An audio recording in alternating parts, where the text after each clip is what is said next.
have to let it drop.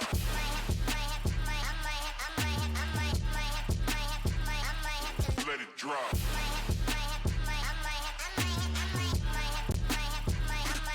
Let it drop.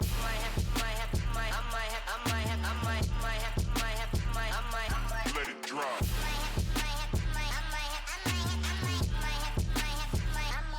Let it drop. And welcome into the JUCO Rush. I'm Mike Fraser. He's Robert Williamson down in Florella, Alabama. Robert, what is going on down there, my good man? Man, it is a rainy day today. I think the last time it was a snowy day. It's a rainy day here. How about in the Windy City? Is it windy? March is almost here. Isn't that the month that comes in like a lion, leaves like a lamb? Well, you know, we just got through a nice tough 7-day stretch here where it was pretty chilly. So I think we're home free now for, you know, pretty decent weather the rest of the way. Looking pretty good up here in Chicago. So, yeah, man, everything's going good up here, man. Good to hear things are down there in Alabama. Our producer Blake down there in Missouri. And this is the JUCO Rush, powered by Pepsi. Pepsi, proud supporters of the JUCO Rush. They understand a quality junior college, community college education, as well as the importance of athletics. And the folks down in Gulfport at Allen Beverage are behind the JUCO schools, and they are big supporters of what community college athletics provide. He's Robert Williamson. I'm Mike Fraser. You know, Robert, you look at the breakdown here. Recruiting season, the big signing day was back on February the 5th. A lot of teams have signed. Some players have moved on. The latest guy we found out, the tight end at New Mexico Military, Carl Peterson, the tight end, good-looking kid. I mean, here's a guy just puts up some good numbers, man. 6'3", 245, benches 385. He signed with the Old Dominion, so he's off to go to school out at ODU. Bunch of other guys still were waiting on Mbaki, the Kilgore talented wide receiver, Jesse Wilson at Snow, slew of other guys still determining on where they're going to head on to play their college football at the senior institution. That was Cayman Tapper out of Hartfield Academy from Brandon. And this guy threw for 4,800 yards as a prepper and about 65 touchdowns. So, man, what kind of competition they're going to have at Pearl River for that QB spot. Yeah, David Boykin, the offensive coordinator, he sat down with the JUCO Rush to talk about the incoming class. Well, Coach, Reese Mooney, 6'1", 205. In recent, just over the last few days, you bring him on board out of the portal. Walk us through, I know he's playing baseball there, but just walk us through the process on how you landed him to play football at Pearl River. Well, he's a kid that's been to a couple different D1 institutions. He was looking to be a dual sport athlete at our level. So we were more than excited to get the kid. He's a great human being. He's what you look for in a quarterback at this level. He's got an elite arm. His mobility is really fantastic. So we're looking for him to do big things. He's going to join the team as much as he can through the spring, and then we roll in the summer. We'll really get going with him. So he's a pro style type quarterback. What were the highlighters that really attracted you and Seth to get him on board? Well, anytime you can find an arm like that, a Division I level arm at the JUCO level, of course, it's intriguing. But, to call him a pro-style quarterback would be, I think, a misconception in my book. I think the kid's a dual threat. He's not a guy that's going to rush for 1,500, but, what we ask our quarterback to do in our system, they're safe runs. So they're RPOs, they're zone reads, so they're safe runs. So when you pull the ball, if you have wheels like he does, I mean, he's gonna gain some yards on the ground just by reading the offense out. So it's before spring practice. We're talking in February, but is it safe to assume that this is Reese's position to lose at the quarterback? You're fully expecting him to be the starting quarterback when you guys kick off in 25, correct? I'm expecting him to come in and compete for the starting job. Absolutely. When you bring a kid in with his talent level, I mean, it would be, yeah. I mean, I wouldn't say it's his job to lose, but I mean, he's got the opportunity to step out there day one, because all this stuff is everything in football these days is dependent upon talent, and he has an extremely high level of talent. That's been the one piece, Coach, for Pearl River, and it's a big component, the quarterback position for you guys. That's really been the one thing that Seth's been trying to nail down since he's been there. Sounds like he's a 3-star quarterback, Reese. Sounds like you got your guy. Fair assessment? Yes, sir. I mean, that, if you could go out and handpick a quarterback to bring into your program, he would fit the bill at every corner. I think he checks every box. I mean, he's a great kid. That's first and foremost. We want good kids in our program, and kids that want to be at Pearl River. And that's the kids that's going to be successful. So, I mean, he wants to be there. He wants to be successful. I mean, he's in the building as much as he can each and every day. The Gonzalez kid, same way. I mean, they're yearning to be the best. And I mean, it's the competition is going to string out through spring, through the summer. And they're each and every one of them is going to get better and better just because of the competition in the quarterback room. Yeah, talk about Ian Gonzalez. Runs the football, throws the football, came in, had some nice moments for you guys last season. What can we expect to see out of him? Ian is the ultra competitor. I mean, everything he does, he wants to be the best at it. I mean, if you come out by our complex at 5 o'clock in the morning, there's one kid in there working out, and it's him by himself. Because we work out at 6, right? So he's going to get there at 5. He's going to work out till we get there at 6.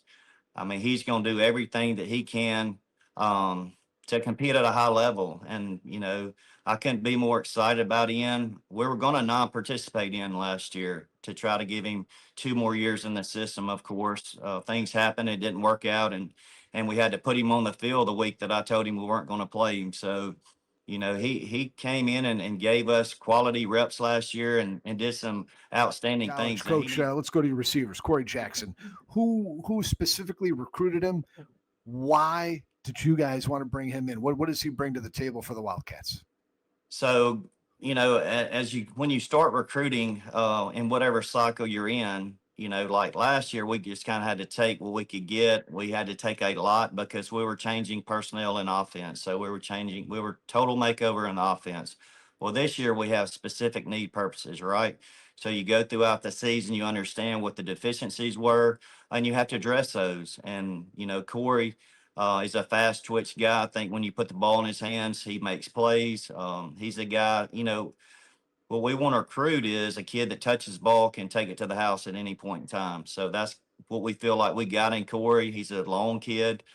We had to get bigger inside. So that's kind of the point of emphasis when we started recruiting this cycle. Another talented wide receiver you guys brought into the fold, Kenyon Chapman. Another kid, Miss Al kid. And like I said, the level of player that we're bringing in, we're expecting these guys to come in and give us quality reps right out of the gate. I mean, these are all-star players that, the best predictor of the future is the past. And these guys have been dynamic at their institutions that they played at. So we're looking for them to come in and give us quality reps and give us, explosiveness right out of the gate for us. That's exactly what we're looking for. And I think that's what those guys are bringing to the table. And then the running game looks pretty good. Callan Champagne, you brought him in. Let's start with him. What's that running back look like for you right now? Well, he's an early enrollee, so he's already on campus going through our spring workouts with our guys. So we also have 2 guys returning, Jacoby Jefferson and Keenan.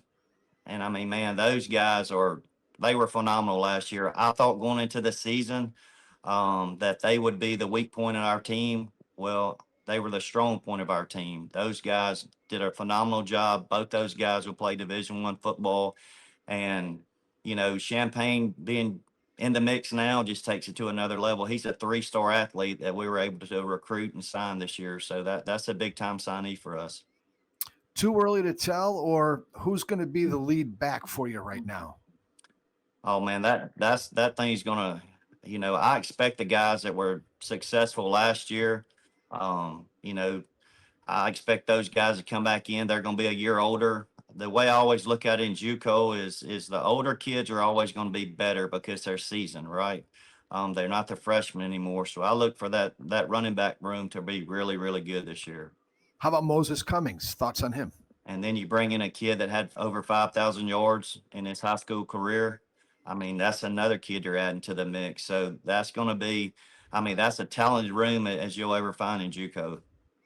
Your offensive line, how does that look? Have you weighed them yet? Do you know what your average weight across that line is right now? We got bigger.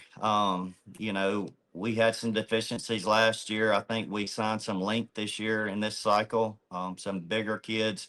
We'll be over 300, and the length it will be yet to be told because I'm not sure we got some really lengthy guys coming in with this class. So we'll have to see how they gravitate to the college game, and if they do, we could have a phenomenal front as well. Thanks for jumping on the JUCO Rush. Yes, sir. Thank y'all.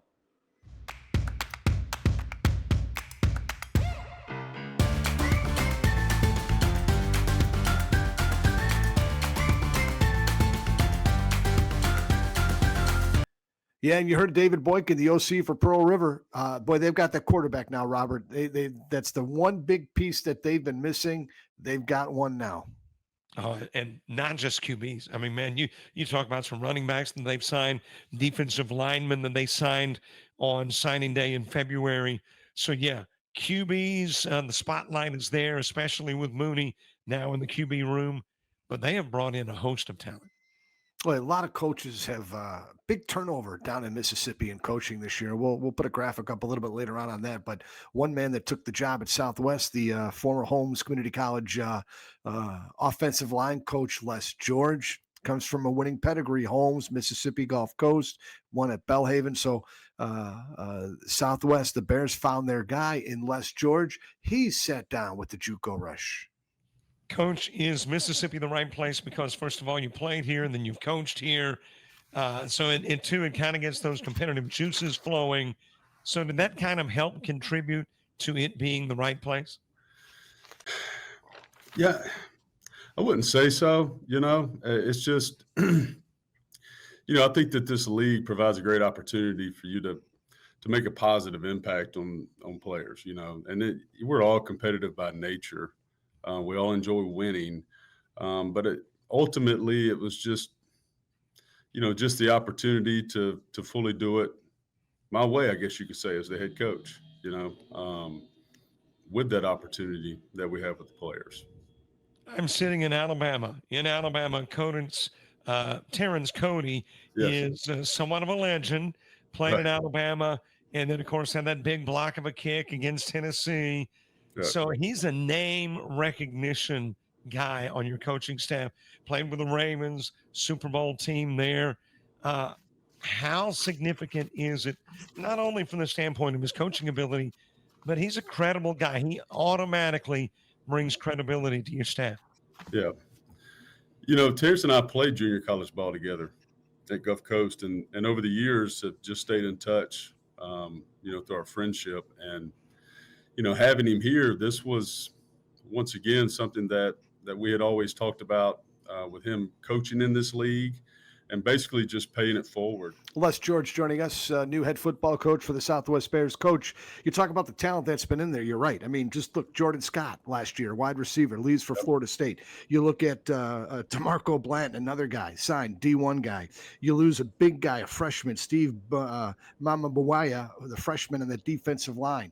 Yep. That's the bad news. But you got Marcellus Jackson coming back. We spoke to Marcellus a couple of weeks ago. Said, hey, I'm a Bear next year. I'm ready to roll. One of the top receivers in the country in multiple categories. Let's start with, I want to move to the offensive line, but let's start with Marcellus. He's a special teams guy for you and a receiver. What's his role as a sophomore for you next year? Well, first off, we need him to be a leader. and he has that personality. But as far as his role as a player, man, he's a guy that's got tremendous speed. So he's going to play a lot of roles for us. Let's just say that. You're an offensive line guy. You were that at Belhaven, Mississippi Gulf Coast. You're at Holmes. Yes.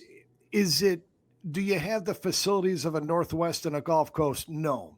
But Holmes proves you don't have to be top 5 in the conference to win football games, because I think their weight room, their field is right in line with Southwest, but they haven't won in forever down in Macomb or down in Summit.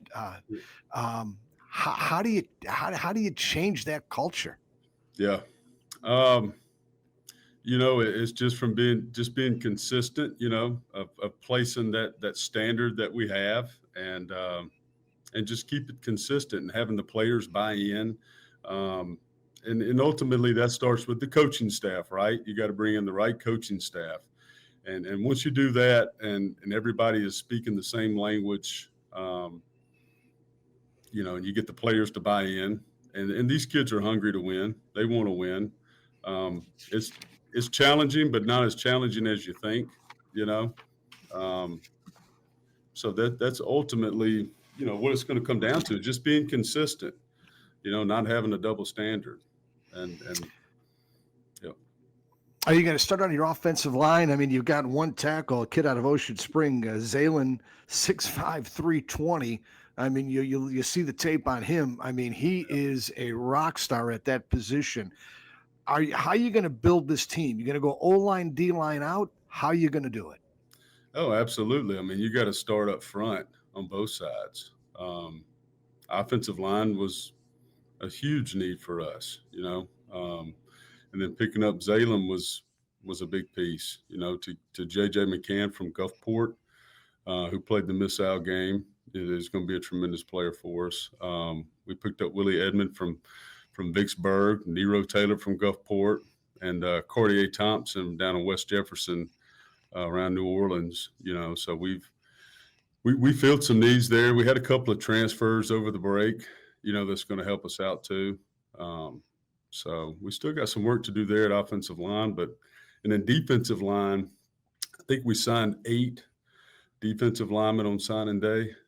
So we had some really big needs there. We had 2 guys transfer in from some Division I schools over the break too. So.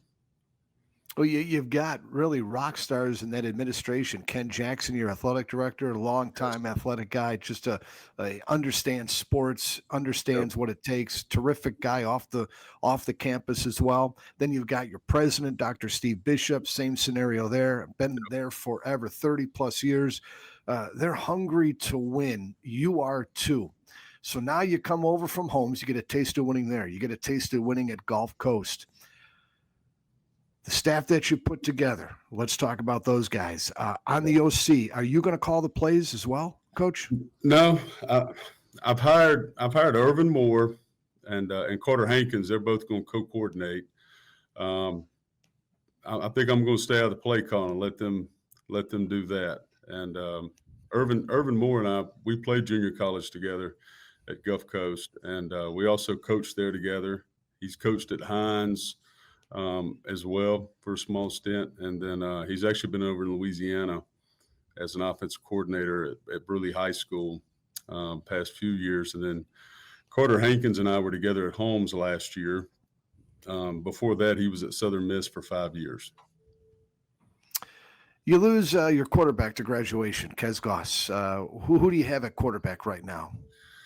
We got a returning quarterback, Henry Brewer, that was on the team last year. And we also had a quarterback transfer over the Christmas break, Charlie Fair, that was at Holmes with us last year. So those 2 guys right now are here. And then we signed A.J. Johnson from over in Alabama. Defensively, on your defensive line, Justin Foster, 6'2", 256, a Mississippi guy. Your expectations from him this year?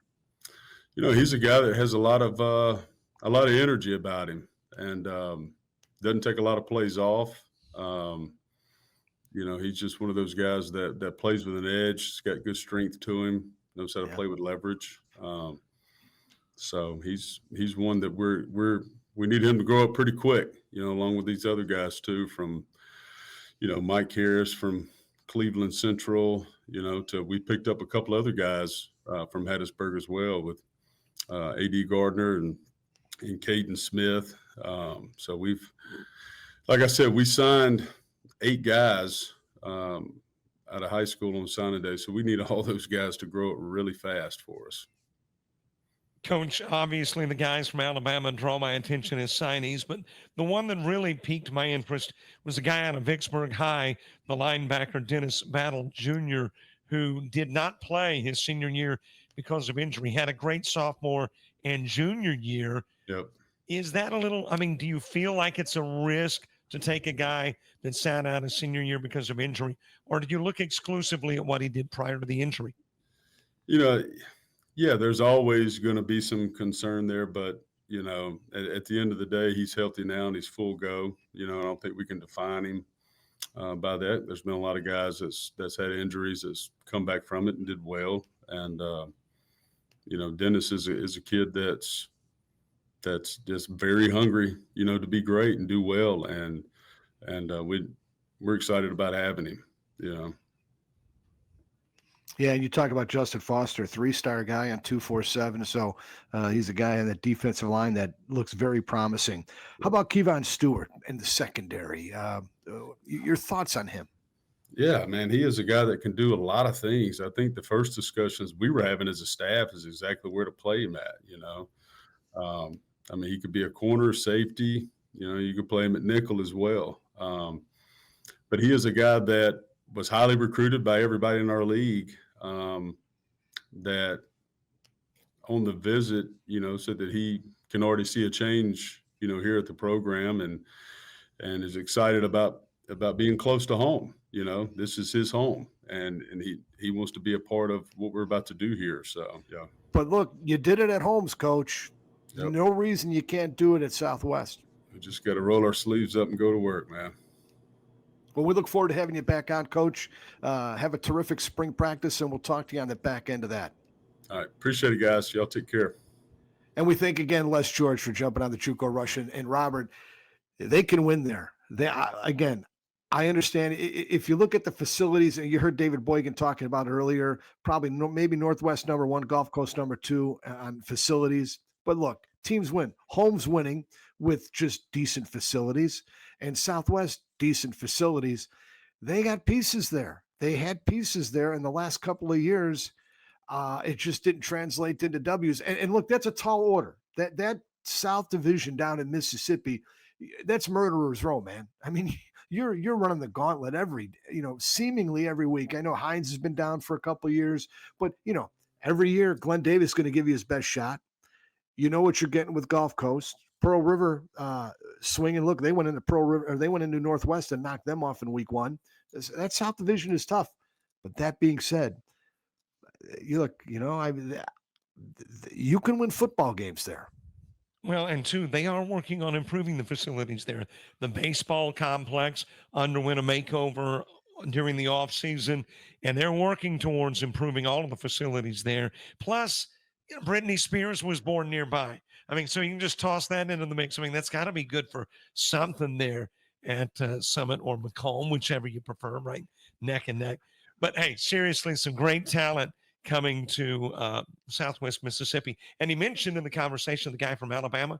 That guy from Alabama, the quarterback, threw for 2,800 yards as a senior. Now, he did have a propensity to throw interceptions, through 12 of them, but 2,800 yards passing, 19 TDs, 420 yards rushing.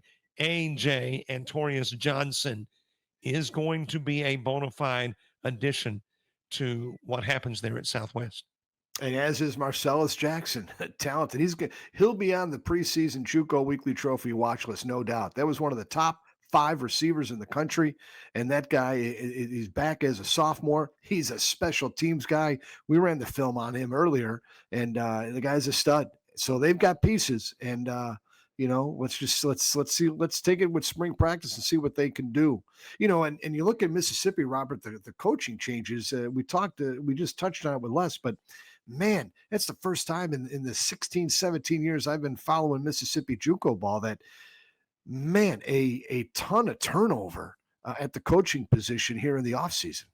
And what it does is when you go into the new year, I mean, there's a lot of unknowns, maybe in some areas where typically you've got some knowns. I mean, Jones College typically is a pretty powerful school. Not to say that they won't be, but the question is, will they be, with these different coaching changes? And Colin, another power. Now, you got to believe that there's still going to be a substantial amount of Davis influence from Papa with Youngin in.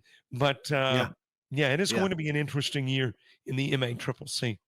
Yeah, Micah Davis taking the job down at Colvin Community College. You've got Larry Williams taking the job over at Coahoma. Chris Jones over at Hines. Coach Pollard taking the job at Jones. So a lot of turnover on the Mississippi side of things, on the coaching cycle. And here you see the graphic up there with what we're talking about. So, quality coaching, you got to be able to recruit. And look, Les George has been around a lot of folks. He's been around winning.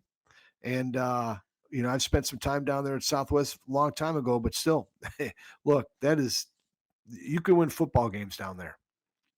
And I think you will. And I mentioned during our conversation with him, bringing in Terrence Cody. I mean, that's just a name sake that brings credibility to a coaching program. And thus, in this particular case, brings credibility to a school. All right, then a wrap on the JUCO Rush. Proud partners Pepsi. We thank them. Allen Beverage down there in Gulfport, Mississippi, jumping on board the JUCO Rush. For our producer Blake, he's Robert Williamson. I'm Mike Fraser. We'll talk to you next week on the JUCO Rush.